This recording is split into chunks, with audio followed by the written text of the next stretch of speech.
రేపటి నుండి 3 రోజుల పాటు హుస్నాబాద్ నియోజకవర్గంలో బీజేపీ జాతీయ ప్రధాన కార్యదర్శి ఎంపీ బండి సంజయ్ కుమార్ రెండో విడత ప్రజాహిత యాత్ర చేపడుతున్నట్లు బీజేపీ రాష్ట్ర కార్యవర్గ సభ్యుడు బొమ్మ శ్రీరామ్ తెలిపారు. రేపు కోహెడ్ నుండి రెండో విడత ప్రజాహిత యాత్ర ప్రారంభమవుతుందని, యాత్రను విజయవంతం చేయాలని పార్టీ శ్రేణులకు అభిమానులకు పిలుపునిచ్చారు.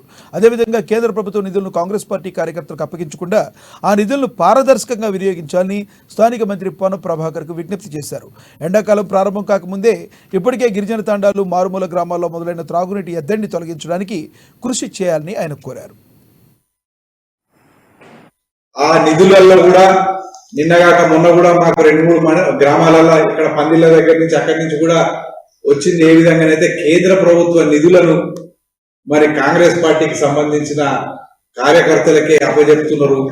మరి దాన్ని నిజంగా కూడా పారదర్శకంగా చేసే పరిస్థితి లేదు. మరి మంత్రి గారికి, స్థానిక ఎమ్మెల్యే గారికి, పొన్నం ప్రభాకర్ విజ్ఞప్తి చేస్తా ఉన్నాను.